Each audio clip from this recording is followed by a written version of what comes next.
Kumai, mi nome é Zoraida Molina Arndel, Provérbio 91.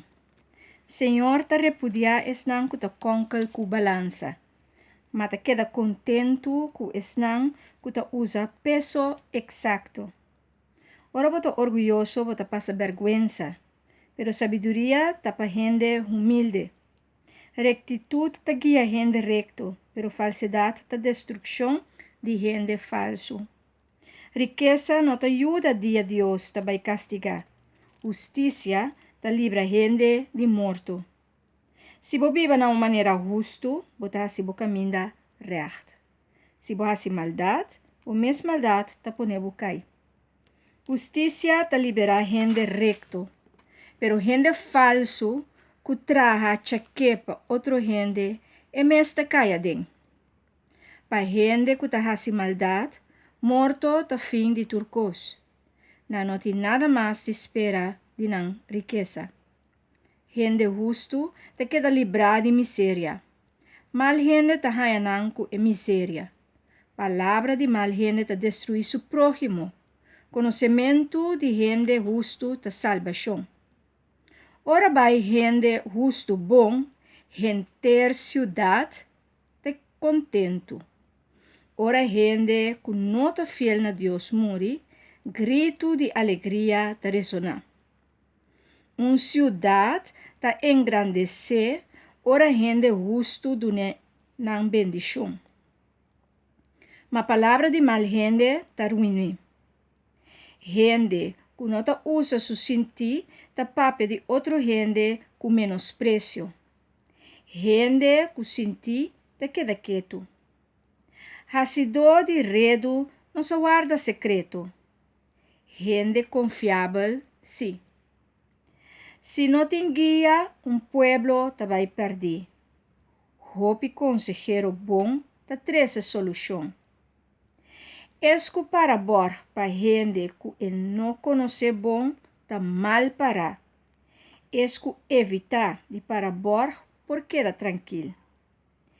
Gente mulher com graça ta receber honor. Gente homem bruto ta obtener solamente riqueza. Bota ajuda bo mês, ora bo ajuda outro gente. Bota perjudicar bo mês, ora bo perjudicar outro gente. Ganache de gente que não tem Deus ta enganoso.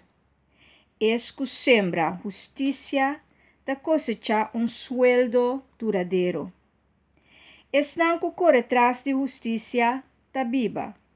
Esnan que corre atrás de maldade ta morre.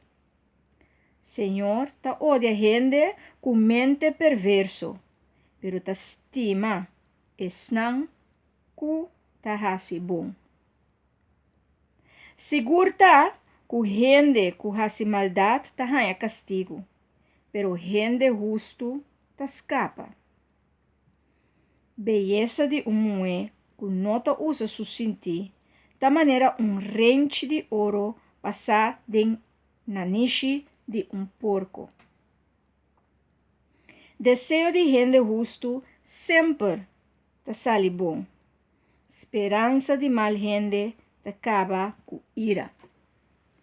Tem gente generoso que te recebe mais que nanta duna e tem gente pichiri que te muri baixi. Esco assim bom te pé. Esco duna alívio, te hanha alívio. Lo maldiciona gente que stock trigo pa etim provecho e bendiciona esum que pone na benta. Esco corre atrás de cos bom, te busca pa hanha graça. Esco corre atrás de cos malo te pé. Esco confia riba su riqueza, te queda ruinar. Esco confia em Deus, da maneira blate fresco com a spread. Esco descuida sua família, te queda sem nada. Bobo sempre lo tá cativo de sabi. Bom obra de gente justo, ta bendição pa tur gente. Gente sabi te gana coração de tur gente. Se gente justo tahanha não pago na banda aqui de graf, com quanto mais razão, mal gente e pecador.